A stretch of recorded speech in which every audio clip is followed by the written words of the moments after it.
ಪತ್ರಿಕಾಗೋಷ್ಠಿಯನ್ನು ಕರೆಯೋದಕ್ಕೆ ಕಾರಣಪ್ಪ ಅಂತಂದ್ರೆ ಈಗಾಗಲೇ ನಾವು ಹಲವು ಬಾರಿ ಶಾಸಕರಾದಂಥ ಅಶೋಕಣ್ಣ ಮನಗೂಳಿಯವರ ಕಾರ್ಯವೈಖರಿ ಇರಬಹುದು, ಕಾಂಗ್ರೆಸ್ ಸರ್ಕಾರದ ಕಾರ್ಯವೈಖರಿ ಇರಬಹುದು, ಇವುಗಳ ಬಗ್ಗೆ ತಮ್ಮ ಹತ್ರ ಸುವಿಸ್ತಾರವಾಗಿ ಹಲವು ಬಾರಿ ಹೇಳಿಕೊಂಡಿದ್ದೀವಿ. ಮುಖ್ಯವಾದಂಥ ಒಂದು ಅಂಶಪ್ಪ ಅಂತಂದ್ರೆ ರಾಜ್ಯದಲ್ಲಿ ಕಾಂಗ್ರೆಸ್ ಸರ್ಕಾರ ರಚನೆಯಾದ ನಂತರ ಇರಬಹುದು, ಶಾಸಕರಾದಂಥ ಅಶೋಕಣ್ಣ ಮನಗೂಳಿಯವರು ಶಾಸಕರಾಗಿ ಆಯ್ಕೆಯಾದ ನಂತರ ಇರಬಹುದು, ನಮ್ಮ ಸಿಂದಗಿ ಮತಕ್ಷೇತ್ರದಲ್ಲಿ ಅವರು ಮಾಡತಕ್ಕಂಥ ಕಾರ್ಯಗಳು ಮತ್ತು ಶಾಶ್ವತವಾದಂಥ ಯೋಜನೆಗಳು ಯಾವ ರೀತಿ ಯಾವ ಹಂತದಲ್ಲಿ ಯಾವ ರೀತಿ ತಾಲೂಕಿಗೆ ಹರಿದು ಬರ್ತಾ ಇದೆ ಅನ್ನುವಂಥದ್ದು ಮತಕ್ಷೇತ್ರದಲ್ಲಿರುವಂಥ ಎಲ್ಲ ಮತದಾರಾದಿಯಾಗಿ ಎಲ್ಲ ಮುಖಂಡರಾದಿಯಾಗಿ ವಿರೋಧ ಪರ ಅನ್ನುವಂಥ ಯಾವುದೇ ಭೇದ ಭಾವವಿಲ್ಲದೆ ಎಲ್ಲರಿಗೂ ಕೂಡ ಮಾಹಿತಿ ಇರುವಂಥದ್ದು. ಮುಖ್ಯವಾಗಿ ನಾನು ಒಂದು ಮಾತನ್ನು ಹೇಳೋಕೆ ಇಷ್ಟಪಡ್ತೀನಿ. ಏನಪ್ಪಾ ಅಂತಂದ್ರೆ ಶಾಸಕರಾಗಿ ಅಶೋಕಣ್ಣ ಅವರು ಆಯ್ಕೆಯಾದ ನಂತರ ನೂರಾರು ಕೋಟಿ ಅನುದಾನ ತಾಲೂಕಿಗೆ ಹರಿದು ಬಂದಿರೋದು ಎಲ್ಲರಿಗೂ ಗೊತ್ತಿರುವಂತ ವಿಷಯ. ಮುಖ್ಯವಾಗಿ ಆ ಕೆಲಸ ಈ ಕೆಲಸ ಅಂತ ಹೇಳ್ತಾ ಹೋಗೋದಿಲ್ಲ. ಈಗಾಗಲೇ ಶಾಸಕರು ಕೂಡ ತಮ್ಮ ಹತ್ರ ಹಲವು ಬಾರಿ ಹೇಳಿದ್ದಾರೆ, ನಾನು ಹೇಳ್ತೀನಿ. ಶಾಶ್ವತವಾದಂಥ ಯೋಜನೆ, ಶಾಶ್ವತವಾದಂಥ ಕೆಲಸಗಳು ಅಂತ ತೆಗೆದುಕೊಂಡಾಗ ಮುಖ್ಯವಾಗಿ ನಮಗೆ ಗಣನೆಗೆ ಬರುವಂಥದ್ದು ಆಲ್ಮೇಲ್ ತಾಲೂಕಿಗೆ ಸಂಬಂಧಪಟ್ಟ ಹಾಗೆ ಬರ್ತಕ್ಕಂಥ ತೋಟಗಾರಿಕಾ ಕಾಲೇಜು. ಅದರ ಬಗ್ಗೆ ಇಡೀ ತಾಲೂಕು ಕೂಡ ಹೆಮ್ಮೆ ಪಡುವಂತ ಕೆಲಸ.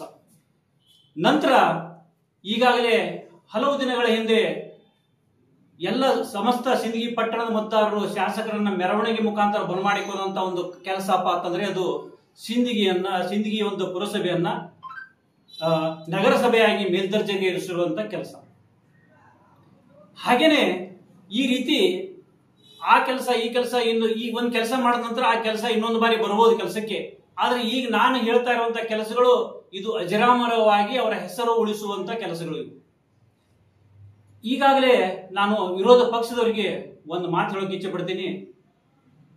ತಾವು ಈ ಎಲ್ಲಾ ಕೆಲಸಗಳನ್ನು ಮಾಡಿದ ನಂತರ ತಮ್ಮಲ್ಲಿ ಒಂದು ಸಂತೋಷದ ಹೇಳಿಕೆ ಕೂಡ ಮತದಾರರಿಗೆ ಕೊಡದೇ ಇರುವಂಥದ್ದು. ಯಾಕೆ ಅಂತ ಅರ್ಥ ಮಾಡ್ಲಿಕ್ಕೆ ನಾವು ಯೋಚನೆ ಮಾಡ್ಲಿಕ್ಕಾಗಿ ನಾನು ಒಂದು ಮಾತು ಕೇಳ್ತೀನಿ. ನಮ್ಮ ಶಾಸಕರು ಮಾಡ್ತಾ ಇರುವಂತ ಅಭಿವೃದ್ಧಿ ಶಾಸಕರು ತರ್ತಾ ಇರುವಂತ ಅನುದಾನ ನಿಮ್ಮಲ್ಲಿ ಭಯ ಹುಟ್ಟಿಸಿದೆಯೇನೋ ಅನ್ನುವಂಥದ್ದು ಮಾತನ್ನು ನಾನು ವಿರೋಧ ಪಕ್ಷದವರಿಗೆ ಹೇಳಕ್ಕೆ ಇಷ್ಟಪಡ್ತೀನಿ. ಯಾಕೆಪ್ಪ ಅಂತಂದ್ರೆ ಬರೀ ಅವರು ತಂದಂತ ಅನುದಾನ ಇರ್ಬೋದು, ಮಾಡ್ತಕ್ಕಂಥ ಕೆಲಸಕ್ಕೆ ಇರೋದು, ಅದಕ್ಕೆ ಕೊಂಕು ಮಾತುಗಳನ್ನು ಹೇಳುವಂತ ದಾರಿಯಲ್ಲಿ ಸಾಕ್ತಾ ಇದ್ದಾರೆ ವಿರೋಧ ಪಕ್ಷ ಅಂತ ಹೇಳಿದ್ರು ಕೂಡ ತಪ್ಪಾಗಲ್ಲ.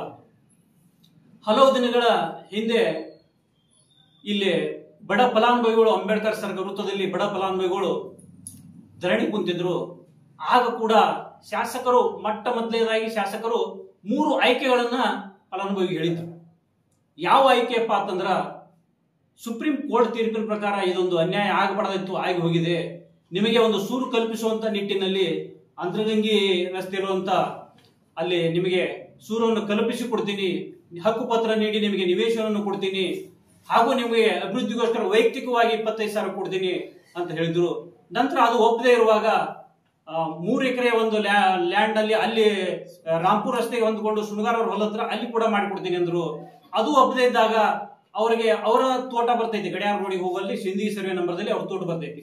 ಅಲ್ಲಿ 2 ಎಕರೆ ತಮ್ಮ ಸ್ವಂತ ತೋಟದಲ್ಲಿ ಎನ್ಎ ಪ್ಲಾಟ್ಗಳನ್ನು ಮಾಡಿ ಹಕ್ಕುಪತ್ರ ವಿತರಿಸಿ ಫ್ರೀಯಾಗಿ ಬಡವರಿಗೆ ನಾನು ನೀಡ್ತೀನಿ ಅನ್ನುವಂಥ ಮಾತನ್ನು ಹೇಳಿದ್ರು. 4ನೇದಾಗಿ ನೀವೇ ಒಂದು 2 ಎಕರೆ ನಿವೇಶನವನ್ನು ತೆಗೆದುಕೊಂಡದ್ದೇ ಆದರೆ ನನ್ನ ವೈಯಕ್ತಿಕವಾಗಿ ನನ್ನ ಒಂದು ಟ್ರಸ್ಟ್ ಇಂದ, ನಮ್ಮ ತಂದೆಯವರ ಟ್ರಸ್ಟ್ ಇಂದ 30 ಲಕ್ಷ ರೂಪಾಯಿಯನ್ನು ನೀಡ್ತೀನಿ ಅಂತ ಕೂಡ ಹೇಳಿದ್ರು. ಅದರಲ್ಲಿ 4ನೇದನ್ನ ಫಲಾನುಭವಿಗಳು ಆಯ್ಕೆ ಮಾಡಿಕೊಂಡ್ರು, ಸಂತಸ ಅದು. ಆದರೆ ವಿರೋಧ ಪಕ್ಷದವರಿಗೆ ಒಂದು ಮಾತು ಹೇಳ್ತೀನಿ, ತಾವು ಕೂಡ ಬಂದ್ರಿ ಈ ಒಂದು ಧರಣಿಯಲ್ಲಿ ಕೂಡ ತಾವು ಕೂಡ ಹೋಗಿ ಮಾತನಾಡಿದ್ರಿ. ನಾನು ಎಲ್ಲರಲ್ಲಿ ಕೇಳ್ತೀನಿ, ಇಲ್ಲಿ ಪಕ್ಷ ಜಾತಿ ಭೇದ ಮರೆತು ಶಾಸಕರು ವೈಯಕ್ತಿಕವಾಗಿ 30 ಲಕ್ಷ ಕೊಟ್ಟಾಗ ತಮ್ಮಿಂದ ಎಷ್ಟು ಕೊಡುಗೆ ಆಯ್ತು ಅನ್ನುವಂಥದ್ದು ತಾವು ಇದುವರೆಗೂ ಕೂಡ ತಿಳಿಸಲಿಲ್ಲ. ಹಾಗೇನೆ ಇನ್ನೊಂದು ಮಾತು ಹೇಳೋಕೆ ಇಚ್ಛೆ ಪಡ್ತೀನಿ. ನಾನು ಇನ್ನೊಂದು ಸಂತೋಷದ ವಿಚಾರ ಹೇಳೋಕೆ ಇಚ್ಛೆ ಪಡ್ತೀನಿ. ನಾ ಎಲ್ಲ ಪತ್ರಿಕಾ ಮಾಧ್ಯಮದ ಮುಖಾಂತರ ಮತದಾರರಿಗೆ ಒಂದು ಸಂತೋಷವಾದಂಥ ವಿಚಾರವನ್ನು ಹೇಳೋಕೆ ಇಚ್ಛೆ ಪಡ್ತೀನಿ. ಏನಪ್ಪಾ ಅಂತಂದ್ರೆ ಹಲವು ದಿನಗಳಿಂದ ಶಾಸಕರು ಒಂದು ಮಾತು ಹೇಳ್ತಾ ಇದ್ರು, ನಾನು ಯಾವುದೇ ಯೋಜನೆಯನ್ನು ಮಾಡ್ತೀನಪ್ಪ ಅಂತಂದ್ರೂ ಒಂದು ಶಾಶ್ವತವಾಗಿ ಉಳಿಬೇಕು ಜನರಿಗೆ ಅನ್ನುವಂಥ ಯೋಜನೆಗೆ ನಾನು ಕೈ ಹಾಕ್ತಾ ಇದ್ದೀನಿ. ಪ್ರತಿಯೊಂದು ಮತಕ್ಷೇತ್ರದಲ್ಲಿ ನಾನು ಏನೇ ಮಾಡಿದ್ರು ಶಾಶ್ವತವಾಗಿ ಉಳಿಯುವಂಥ ಯೋಜನೆಗೆ ಕೈ ಹಾಕ್ಬೇಕಂತ ನಾನು ಹೋರಾಟ ಮಾಡ್ತೀನಿ. ಹಾಗೇನೆ ಈಗ ಈ ಸಿಂದಗಿ ಮತ್ತು ಕೊಡಂಗಲ್ ರಸ್ತೆ ಹೆದ್ದಾರಿಯ ಒಂದು ವಿಷಯವಾಗಿ ಒಂದು ಮಾತನ್ನು ಹೇಳೋಕೆ ಇಚ್ಛೆ ಪಡ್ತೀನಿ. ಶಾಸಕರು ಆ ರಸ್ತೆಯಲ್ಲಿ ಗುಣಮಟ್ಟ ಮತ್ತು ಅಲ್ಲಿ ಜನರು ದಿನಾಲು ಹೋಗೋಕೆ ಯಾವ ರೀತಿ ಕಷ್ಟ ಪಡ್ತಾರೆ ಅನ್ನುವಂಥದ್ದು ಮನವರಿಕೆ ಶಾಸಕರಲ್ಲಿ ಇತ್ತು. ಅವರು ಶಾಸಕರಾಗಿ ಆಯ್ಕೆಯಾದ ನಂತರನೇ ಇದಕ್ಕೊಂದು ಏನಾದರೂ ಒಂದು ಪರಿಹಾರ, ಶಾಶ್ವತವಾದಂತಹ ಒಂದು ಪರಿಹಾರ ನೀಡಬೇಕು ಅನ್ನುವಂಥ ನಿಟ್ಟಿನಲ್ಲಿ ಶಾಸಕರಿದ್ದಾಗ ಆಗಸ್ಟ್ 24/8/2025 ಮಾನ್ಯ ಲೋಕೋಪಯೋಗಿ ಸಚಿವರಾದಂಥ ಸತೀಶ್ ಅಣ್ಣ ಜಾರಕಿಹೊಳಿ ಅವರು ಶಾಸಕರು ಫೋನ್ ಮುಖಾಂತರ ಸಂಪರ್ಕ ಮಾಡಿದ್ರು. ಸಚಿವರನ್ನ ಶಾಸಕರು ಈ ಜೇವರ್ಗಿ ರಸ್ತೆ ಮುಖಾಂತರ ಸಿಂದಗಿಗೆ ಕರೆದುಕೊಂಡು ಬರ್ಬೋದಿತ್ತು. ಆದರೆ ಶಾಸಕರು ನೇರವಾಗಿ ಈ ಗೋಲ್ಗೇರಿ ರಸ್ತೆ ಮುಖಾಂತರ ಸಚಿವರನ್ನ ಸಿಂದಗಿ ಪಟ್ಟಣಕ್ಕೆ ಕರೆತಂದ್ರು. ನಂತರ ಎಲ್ಲ ಅಲ್ಲಿ ಸಚಿವರು ಕೂಡ ರಸ್ತೆಯನ್ನು ವೀಕ್ಷಣೆ ಮಾಡಿದ್ರು. ಎಷ್ಟು ಹಾಳಾಗಿದೆ ಇದ್ರ ಗುಣಮಟ್ಟ ಅನ್ನೋದು ಎಲ್ಲನೂ ನೋಡಿದ್ರು. ಅಧಿಕಾರಿಗಳಿದ್ರು. ಎಲ್ಲವನ್ನು ನೋಡಿಕೊಂಡು ಸಚಿವರು ಮತ್ತು ಶಾಸಕರು ಸಿಂದಗಿ ಪಟ್ಟಣಕ್ಕೆ ಬಂದೆವು. ನಾವು ಶಾಸಕರ ಮನೆಯಲ್ಲಿ ಕುಳಿತಾಗ ಶಾಸಕರು ಒಂದು ಮಾತಿರೋದು, ಸಾಹೇಬ್ರೆ, ನಿಮ್ಮನ್ನು ನಾನು ಬೇರೆ ರಸ್ತೆ ಮುಖಾಂತರ ಸಿಂದಗಿಗೆ ಕರೆ ತರಬಹುದಿತ್ತು.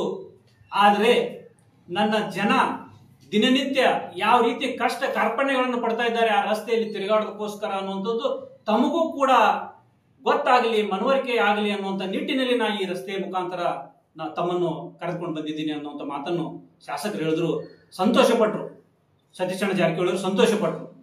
ಅಶೋಕ್ ಅವರೇ, ನೀವು ಜನರ ಪರವಾಗಿ ಈ ಒಂದು ಕೆಲಸ ಮಾಡಿದ್ದೀರಿ. ನಾ ಇದರಿಂದ ಯಾವುದೇ ಒಂದು ಇದು ತಿಳ್ಕೊಳ್ಳಲ್ಲ. ಆದರೂ ಈಗೇನು ನಿಮ್ಮಲ್ಲಿ ಒಂದು ನೋವು ಐತಿ, ಈ ನೋವನ್ನು ನಾನು ಆದಷ್ಟು ಬೇಗನೆ ಹೋಗಲಾಡಿಸ್ತೀನಿ ಅನ್ನುವಂಥ ಮಾತನ್ನು ಕೂಡ ಸಚಿವರು ಅವತ್ತಿನ ದಿನ ಭರವಸೆಯನ್ನು ಕೊಟ್ಟರು. ಅವತ್ತಿನ ದಿನ 24 ಆಗಸ್ಟ್ ಸಚಿವರು ಬಂದಾಗ ಸಚಿವರು ವೀಕ್ಷಣೆ ಮಾಡಿದ್ದು ತಮ್ಮ ಗಮನಕ್ಕೆ ನಾನು ಹೇಳ್ತೀನಿ. ಸಚಿವರು ಬಂದು ಆ ರಸ್ತೆಯನ್ನು ವೀಕ್ಷಣೆ ಮಾಡಿ ಹೋದ್ರು ಅಂತ ಹೇಳಿದೆ ಅಲ್ಲ, ನಾನು ಬರೀ ಬಾಯಿ ಮಾತಿನಿಂದ ಹೇಳ್ತಾ ಇಲ್ಲ. ಸಚಿವರು ಬಂದು ಅವತ್ತು ಎಲ್ಲ ಅಲ್ಲಿದ್ದಂತ ಜನ ಇದ್ರು, ಆ ರಸ್ತೆ ಮುಖಾಂತರ ತಿರುಗಾಡೋದು ದಿನಾಲು ಹೋಗ್ತಾ ಇರುವಂತ ಜನರು ಇದ್ರು. ಎಲ್ಲರೂ ಅವರ ಮಧ್ಯದಲ್ಲಿ ಆ ರಸ್ತೆಯನ್ನು ವೀಕ್ಷಣೆ ಕೂಡ ಸಚಿವರು ಮಾಡಿದ ನಂತರ ಶಾಸಕರಲ್ಲಿ ಈ ಭರವಸೆಯನ್ನು ಹೇಳಿದ್ರು, ನಾನು ಇದಕ್ಕೆ ಶೀಘ್ರವಾಗಿ ಒಂದು ಶಾಶ್ವತ ಪರಿಹಾರವನ್ನು ನೀಡ್ತೀನಿ ಅಂತ ಶಾಸಕರಿಗೆ ಭರವಸೆಯನ್ನು ಕೊಟ್ಟರು. ನಂತರ ಶಾಸಕರು ಕೂಡ ದಿನಾಂಕ 9/9/2025 ಮಾನ್ಯ ಲೋಕೋಪಯೋಗಿ ಸಚಿವರಾದಂತಹ ಸತೀಶಣ್ಣ ಜಾರಕಿಹೊಳಿ ಅವರ ಗಮನಕ್ಕೆ ತಂದು ಅವರಿಗೆ ಕೂಡ ಈ ಒಂದು ರಸ್ತೆ ವಿಚಾರವಾಗಿ 15 ಕಿಲೋಮೀಟರ್ ರಸ್ತೆ ಸುಮಾರು 29 ಕೋಟಿ ಅನುದಾನವನ್ನ ನೀಡಬೇಕು ಅನ್ನುವಂಥ ನಿಟ್ಟಿನಲ್ಲಿ ಸಚಿವರಿಗೂ ಕೂಡ ಒಂದು ಪ್ರಸ್ತಾವನೆಯನ್ನು ಶಾಸಕರು ಮಂಡಿಸಿದರು. ನಂತರ ಸಚಿವರು ಕೂಡ ಇದಕ್ಕೆ ಒಳ್ಳೆಯ ಒಂದು ಭರವಸೆಯನ್ನು ನೀಡಿದ್ರು. ಅದ ನಂತರ ಶಾಸಕರು ರಾಜ್ಯ ಹೆದ್ದಾರಿ ಅಭಿವೃದ್ಧಿ ಯೋಜನೆಯ ಮುಖ್ಯ ಯೋಜನಾಧಿಕಾರಿಗಳಲ್ಲಿ ಕೂಡ ಈ ಒಂದು ರಸ್ತೆ ವಿಚಾರವಾಗಿ ಪ್ರಸ್ತಾವನೆ ಕೊಟ್ಟರು. ಅಲ್ಲಿ ಕೂಡ ಹೇಳಿದ್ರು, ಈ ಒಂದು ರಸ್ತೆ ನನ್ನ ಜನ ಪಡ್ತಾ ಇರುವಂತಹ ಕಷ್ಟ ಮತ್ತು ಇದಕ್ಕೊಂದು ಶಾಶ್ವತವಾಗಿ ಒಂದು ಪರಿಹಾರ ಕಲ್ಪಿಸಬೇಕು ಅನ್ನುವಂಥ ನಿಟ್ಟಿನಲ್ಲಿ ಸುಮಾರು 29 ಕೋಟಿ ರೂಪಾಯಿ ಈ ಒಂದು ಪ್ರಸ್ತಾವನೆಯನ್ನ ಶಾಸಕರು ಕೂಡ ಮುಖ್ಯ ಯೋಜನಾಧಿಕಾರಿಗಳಿಗೆ ಸಲ್ಲಿಸಿದ್ರು. ಅವರಿಂದ ಕೂಡ ಭರವಸೆ ಬಂತು. ಇನ್ನೇನು ಈ ಜನ ಇಷ್ಟು ವರ್ಷ, ಹಲವು ವರ್ಷಗಳಿಂದ ನೆನಗುದಿಗೆ ಬಿದ್ದಂತ ರಸ್ತೆ ಅದು. ಆ ರಸ್ತೆ ಇನ್ನು ಜನ ಆ ರಸ್ತೆಯಲ್ಲಿ ಒಂದು ಸಂತೋಷದಿಂದ ಸಂಚಾರ ಮಾಡ್ತಾರೆ ಅನ್ನುವಂತ ಸಂತೋಷ ಶಾಸಕರಲ್ಲಿ, ನಮ್ಮಲ್ಲಿ, ನಮ್ಮ ಪಕ್ಷದ ಮುಖಂಡರಲ್ಲಿ ಕೂಡ ಇದೆ. ಈಗಾಗಲೇ ಹೇಳ್ತಾ ಇದ್ದೀನಿ, ಇನ್ನು ಹಲವು ತಿಂಗಳಲ್ಲಿ ಆ ರಸ್ತೆ ಪ್ರಾರಂಭ ಆಗ್ತೈತೆ ಅನ್ನುವಂತ ಒಂದು ಸಂತೋಷ ನಮ್ಮಲ್ಲಿ ಶಾಸಕರಲ್ಲಿ ಕೂಡ ಇದೆ. ಆದ್ರೆ ನನಗೆ ಒಂದು ವಿಚಿತ್ರ ಒಂದು ಏನ್ ಮಾತು ಹೇಳ್ಬೇಕಪ್ಪ ಅಂತಂದ್ರ, ವಿರೋಧ ಪಕ್ಷ ಈ ಯಾವುದೇ ಒಂದು ಕೆಲಸ, ಒಂದು ಶಾಶ್ವತವಾದಂತ ಯೋಜನೆಯನ್ನು ತಾಲೂಕಿಗೆ ನೀಡ್ತಾ ಇರುವಾಗ ಸಂತೋಷ ಆಗದೆ ಇದ್ರು, ಆಗ್ತೋ ಇಲ್ಲೋ ನನಗೆ ಗೊತ್ತಿಲ್ಲ, ಆಗದೆ ಇದ್ರು ಇದೊಂದು ಯೋಜನೆ ಮತದಾರರಿಗೆ ಮೂಡ್ತೈತಿ ಅನ್ನುವಂತ ಒಂದು ಹೇಳಿಕೆ ಕೂಡ ಅವರಿಂದ ಬರಬೇಕಾಗಿತ್ತು. ಯಾವುದೇ ರೀತಿಯಾಗಿನೂ ಕೂಡ ಬಂದಿಲ್ಲ ಇನ್ನುವರೆಗೂ. ಆದ್ರೆ ಇವತ್ತು ನನಗೆ ಒಂದು ಹಾಸ್ಯಾಸ್ಪದವಾದಂತ ಒಂದು ಅಂಶ ಇವತ್ತಿನ ದಿನ ನನ್ನ ಬೆಳಕಿಗೆ ಬಂತು. ಏನಪ್ಪಾ ಅಂತಂದ್ರ, ಈಗಾಗಲೇ ಬಿಜೆಪಿ ಸಿಂದಗಿ ಮಂಡಳ ವತಿಯಿಂದ ರಸ್ತೆ ತಡೆ ಚಳವಳಿ ಏನೋ ನನಗೆ ಗೊತ್ತಿಲ್ಲ. ನಾನು ನಿಮಗೆ ಇಲ್ಲಿವರೆಗೆ ವಿವರಿಸಿ ಹೇಳಿದ್ದಂತೆ ಯಾವುದು 24/8/2025 ಸುಮಾರು 9/9/2025 ಏನೇನು ನಡೀತು ಅನ್ನುವಂಥ ಅಂಶ ನಿಮ್ಮ ಮುಂದೆ ಇಟ್ಟಿದ್ದೀನಿ. ಸಚಿವರು ಬಂದರು, ಸಚಿವರು ವೀಕ್ಷಣೆ ಮಾಡಿದ್ರು, ಸಚಿವರು ಕೂಡ ಅದೊಂದು ಮಾಡಿ ಕೊಡ್ತೀನಿ ಅನ್ನುವಂಥ ಭರವಸೆ ನೀಡಿದ್ರು. ನಂತರ ಲೋಕೋಪಯೋಗಿ ಸಚಿವರಿಗೂ ಶಾಸಕರು ಪ್ರಸ್ತಾವನೆ ಕೊಟ್ಟರು, 29 ಕೋಟಿ ರೂಪಾಯಿ ಈ ಒಂದು ಯೋಜನೆ ಪ್ರಸ್ತಾವನೆ ಕೊಟ್ಟರು. ನಂತರ ಹೆದ್ದಾರಿ, ನಂತರ ಶಾಸಕರು ರಾಜ್ಯ ಹೆದ್ದಾರಿ ಅಭಿವೃದ್ಧಿ ಯೋಜನೆಯ ಮುಖ್ಯ ಯೋಜನಾಧಿಕಾರಿಗಳು ಕೂಡ ಕೊಟ್ಟಂತ ಪ್ರಸ್ತಾವನೆಯನ್ನು ಕೂಡ ತಮ್ಮ ಮುಂದೆ ಇಟ್ಟೆ ನಾನು. ಇದನ್ನೆಲ್ಲ ಗಮನಿಸಿದಂತ ವಿರೋಧ ಪಕ್ಷ ಸುಮ್ಮನೆ ಕೂಡಲಿಲ್ಲ. ಅವರು ಕೆಲಸ ಆಗ್ತೈತಪ್ಪ, ನಮ್ಮಿಂದ ಆಗಿಲ್ಲ ಅಂತ ಯೋಚನೆನೂ ಕೂಡ ಮಾಡಿಲ್ಲ. ಈ ಒಂದು ಮಂಡಲ ವತಿಯಿಂದ, ಬಿಜೆಪಿ ಮಂಡಲ ವತಿಯಿಂದ ರಸ್ತೆ ತಡೆ ಚಳವಳಿ ಮಾಡ್ತೀವಿ ಅನ್ನುವಂಥ ಅಂಶ ನಾನು ಇವತ್ತಿನ ದಿನ ನಾನು ನೋಡಿದೆ. ನಾನು ಒಂದು ಮಾತು ಕೇಳ್ತೀನಿ, ನಾನು ಮಂಡಳ ವತಿಯಿಂದ ನೀವು ರಸ್ತೆ ತಡೆಯರಿ ಮಾಡ್ರಿ, ಏನಾದರೂ ಮಾಡ್ರಿ, ಬೇಡ ಅಂತ ಹೇಳಲ್ಲ. ಈಗ ಇದ್ದಂತ ನಾವು ಶಾಸಕರಾಗಿ ಅಶೋಕಣ್ಣ ಮನಗೂಳಿಯವರು ಆಯ್ಕೆಯಾಗಿದ್ದು 2 ವರ್ಷ. ಹಿಂದೆ ಅಧಿಕಾರ ಇದ್ದಂಥದ್ದು ನಿಮ್ಮದೇ ಅಧಿಕಾರ. ಸುಮಾರು 12 ವರ್ಷ ಈ ತಾಲೂಕಿನಲ್ಲಿ ಅನುಭವಿಸಿದ್ದ ಬಿಜೆಪಿ ಪಕ್ಷದ ಅಧಿಕಾರ ಅನುಭವಿಸಿದ್ದೀರಿ. ಅವತ್ತಿನ ದಿನ ಈ ಒಂದು ರಸ್ತೆಯಲ್ಲಿ ನೀವು ದಿನಾಲು ಹೋಗ್ತಿದ್ರಿ, ಮಂಡಲ ಅಧ್ಯಕ್ಷರು ನೀವು ದಿನಾಲು ಇದೇ ರಸ್ತೆ ಮುಖಾಂತರ ನಿಮ್ಮ ಮನೆಗೆ ಹೋಗಿದ್ರಿ, ಇದೇ ರಸ್ತೆ ಮುಖಾಂತರ ನಿಮ್ಮ ಊರಿಗೆ ಹೋಗಿದ್ರಿ. ಆಗ ನಿಮ್ಮ ಕಣ್ಣಿಗೆ ಈ ರಸ್ತೆ ಯಾಕೆ ಕಾಣಲಿಲ್ಲ? ಆಗ ಯಾಕೆ ನೀವು ಹೋರಾಟ ಮಾಡ್ತೀನಿ ಈ ರಸ್ತೆ ಅಂತ ಯಾಕೆ ಹೋರಾಟ ಮಾಡಲಿಲ್ಲ? ಆಗ ಜನ ಕಾಣಲಿಲ್ಲ, ವೃದ್ಧ ತಾಯಂದಿರು ಕಾಣಲಿಲ್ಲ, ಮಕ್ಕಳು ಕಾಣಲಿಲ್ಲ, ಬಸ್ಗಳು ಹೇಗೆ ಸಂಚಾರ ಮಾಡಬೇಕು ಈ ರಸ್ತೆಯಲ್ಲಿ ಅನ್ನುವಂಥ ಒಂದು ಸಣ್ಣ ಅಂಶ ಕೂಡ ನಿಮಗೆ ಯಾಕೆ ಗಮನಕ್ಕೆ ಬರಲಿಲ್ಲ 12 ವರ್ಷ? ಈಗಾಗಲೇ ನಮ್ಮ ಶಾಸಕರು ನಿಮ್ಮ ಕಣ್ಣಿಗಂತೂ ಕಾಣಲಿಲ್ಲ, ನಿಮ್ಮ ಗಮನಕ್ಕಂತೂ ಬರಲಿಲ್ಲ.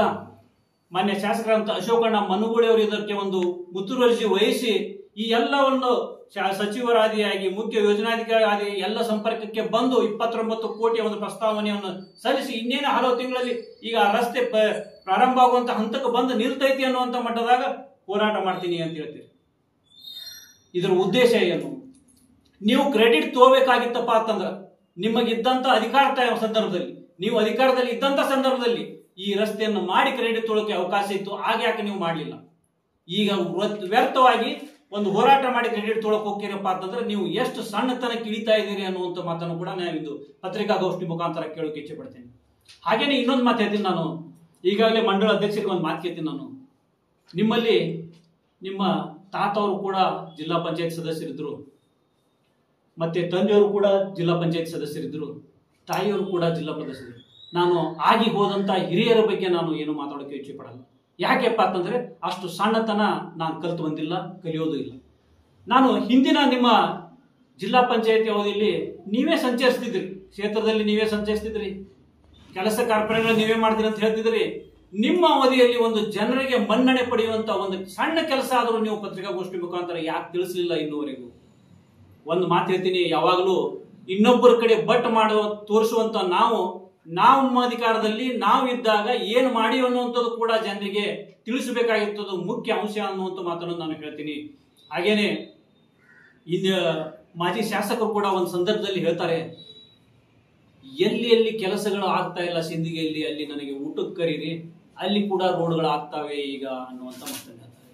ನಾನು ಮಾಜಿ ಶಾಸಕರ ಒಂದು ಮಾತು ಕೇಳ್ತೀನಿ, ನೀವೇನು ಈ ಮಾತನ್ನು ಜನರಿಗೆ ಹೇಳ್ತಾ ಇದ್ದೀರಲ್ಲ, ನೀವು ಊಟಕ್ಕೆ ಹೋಗ್ತಾ ಇರೋ ರಸ್ತೆ ನೀವು ಹಿಂದೆ ಅಧಿಕಾರದಲ್ಲಿ ಇದ್ದಾಗ ಕೂಡ ಹಾಗೆ ಇತ್ತು. ಇನ್ನೊಬ್ರು ಶಾಸಕ ಆದಾಗ ಮಾಡ್ತೀರಿ ಅಂತ ಹೇಳ್ತೀರಪ್ಪ ಅಂತಂದ್ರೆ ಶಾಶ್ವತವಾಗಿ ನೀವು ವಿರೋಧ ಪಕ್ಷದಲ್ಲಿ ಕುಳಿತುಕೊಂಡು ಸಂಚಾರ ಮಾಡಿದ್ರೆ ರಸ್ತೆಗಳು ಆಗ್ತಾವಪ್ಪ ಅಂದ್ರೆ ಜನ ನಿಮ್ಮನ್ನು ಶಾಶ್ವತವಾಗಿ ವಿರೋಧ ಪಕ್ಷದಲ್ಲಿ ಯಾಕೆ ಕೂಡಿಸಬಾರದು ಅನ್ನೋ ಯೋಚನೆ ಕೂಡ ಜನರಲ್ಲಿ ಮೂಡ್ತೈತೆ ಅನ್ನುವಂಥ ಮಾತನ್ನು ಕೂಡ ನಾನು ಹೇಳೋಕೆ ಇಚ್ಛೆ ಪಡ್ತೀನಿ. ಹಾಗೇನೆ ಇನ್ನೊಂದು ಅಂಶ ಹೇಳ್ತೀನಿ ನಾನು ವಿರೋಧ ಪಕ್ಷದವರಲ್ಲಿ. ಈಗ ನೀವು ಹೋರಾಟ ಮಾಡ್ತೀನಿ, ಶಾಸಕರು ಮಾಡ್ತಂತ ಕೆಲಸಗಳನ್ನೆಲ್ಲ ನೋಡ್ಕೊಂಡು ಇನ್ನೇನು ಆಗ್ತೈತಿ ಅನ್ನುವಂಥದ್ದಾಗ ನಾವು ಹೋರಾಟ ಮಾಡಿದೆವು ಅನ್ನುವಂಥ ಮಾತನ್ನು ಹೇಳ್ತೀನಿ. ಇದು ಯಾವುದನ್ನು ಕೂಡ ಜನ ಮನ್ನಣೆ ಕೊಡುವುದಿಲ್ಲ. ನಾನು ಕೂಡ ನನ್ನ ಸಮಸ್ತ ಸಿಂದಗಿ ತಾಲೂಕಿಗೆ ಬರ್ತಕ್ಕಂಥ ಎಲ್ಲ ಮತದಾರರಲ್ಲಿ ಒಂದು ವಿನಂತಿ ಮಾಡ್ಕೊತೀನಿ, ಕೈ ಮುಗಿದು ಇಂಥ ಎಲ್ಲ ನಾಟಕಗಳನ್ನ ತೆರೆ ಎಳೆಯುವಂತ ಕೆಲಸ ಮತದಾರರು ಮಾಡಬೇಕಾಗೈತಿ. ಯಾಕಪ್ಪ ಅಂತಂದ್ರ ಎಲ್ಲ ಒಂದು ಹೋರಾಟ ಮಾಡಿ ಎಲ್ಲ ಎಲ್ಲಿ ಸಂಪರ್ಕ ಮಾಡಬೇಕು, ಎಲ್ಲಿ ಹೋಗ್ಬೇಕು, ಈ ಅಂಶ ಎಲ್ಲಿಂದ ತರಬೇಕು ಅನ್ನೋಂಥ ನಿಟ್ಟಿನಲ್ಲಿ ಶಾಸಕರು ಕೊನೆಯದಲ್ಲಿ ಬಂದ ಹಂತಕ್ಕಿದ್ದಾಗ ನಾವು ಹೋರಾಟ ಮಾಡಿದೆವು, ಅದಕ್ಕೆ ಮಾಡಿದ್ರು ಅನ್ನುವಂಥ ಮಾತು ಹೇಳ್ತಿರಲ್ಲ, ಇದು ನಿಜವಾಗಲೂ ಅಪಹಾಸ್ಯಕ್ಕೆ ಈಡಾಗ್ತೀರಿ, ನೀವು ನೆಗೆಪಾಟಲಾಗ್ತೀರಿ ನೀವು ಅಂತ ಹೇಳಿ ವಿರೋಧ ಪಕ್ಷಕ್ಕೆ ನಾನು ಹೇಳೋಕೆ ಇಚ್ಛೆ ಪಡ್ತೀನಿ. ಹಾಗೇನೆ ಮಾನ್ಯ ಶಾಸಕರು ಕೂಡ ನಾ ಹೇಳ್ತೀನಿ, ಶಾಸಕರ ಬಗ್ಗೆ ಕೂಡ ಈ ಎಲ್ಲ ಅಂಕು ಡೊಂಕು ನಾಟಕ ಇವ್ಯಾವುಗಳನ್ನು ಕೂಡ ನಮ್ಮ ಶಾಸಕರು ಈ 5 ವರ್ಷ ಗಣನೆಗೆ ನಾನು ತೆಗೆದುಕೊಳ್ಳೋದಿಲ್ಲ. ನಂದೇನೇ ಇದ್ರೂ ಜನರಿಗೆ ಒಂದು ಕಾರ್ಯ ನೀಡಬೇಕು, ಒಳ್ಳೆ ಕಾರ್ಯ ನೀಡಬೇಕು ಅನ್ನುವಂಥ ನಿಟ್ಟಿನಲ್ಲಿ ಸಾಕ್ತೀನಿ ಅಂತ ಹೇಳ್ತಾ ಇದ್ದಾರೆ. ಹಾಗೆ ನಿನ್ನೆ ದಿನ ನಾವು ನೋಡಿದ್ವಿ, ಹಿಕುಣಗುತ್ತಿಯಲ್ಲಿ ಮೊರಾರ್ಜಿ ಶಾಲಾ ಕಟ್ಟಡಕ್ಕೆ 16 ಕೋಟಿ ಹಾಗೂ ಮೊರಾರ್ಜಿ ವಸತಿ ನಿಲಯಕ್ಕೆ 8.57 ಕೋಟಿ. ಈ ಎಲ್ಲ ಕೆಲಸಗಳನ್ನು ಹಿಂದೆ ಇದ್ದಂಥ ಅಧಿಕಾರದಲ್ಲಿ ಇದ್ದಂಥ ಶಾಸಕರಿರ್ಬೋದು, ಮಂಡಲ ಅಧ್ಯಕ್ಷರು ತಾವುಗಳು ಆ ಪಕ್ಷದಲ್ಲಿ ಇದ್ರಿ, ನಿಮ್ಗಳಿಂದ ಏನೂ ಮಾಡೋಕ್ಕಾಗಿಲ್ಲ 12 ವರ್ಷ. ಈಗ ನಮ್ಮ ಶಾಸಕರು ಮಾಡ್ತಾ ಇದ್ದಾರೆ. ದಯವಿಟ್ಟು ಅದನ್ನು ವೀಕ್ಷಣೆ ಮಾಡಿ ಸುಮ್ಮನೆ ನೀವು ಯಾವುದೇ ಒಂದು ತಪ್ಪುಗಳನ್ನು ಹೇಳ್ತಾ ಜನರಿಗೆ ನಾವು ಏನಾದರೂ ಆ ರೀತಿ ಈ ರೀತಿ ಹೇಳಿಕೆಗಳನ್ನು ನೀಡಿ ಜನರ ಮನಸ್ಸನ್ನು ಮುಡ್ತೀವಿ ಅಂತ ಏನಾದರೂ ನೀವು ತಿಳ್ಕೊಂಡಿದ್ರೆ ನಿಜವಾಗ್ಲೂ ನೀವು ನಗೆಪಾಟ್ಲಿಗೀಡಾಗೋದು ಶತಸಿದ್ಧ ಅನ್ನುವಂಥ ಮಾತನ್ನು ನಾನು ಈ ಒಂದು ಪತ್ರಿಕಾಗೋಷ್ಠಿ ಮುಖಾಂತರ ತಿಳಿಸೋಕೆ ಇಚ್ಛೆ ಪಡ್ತೀನಿ.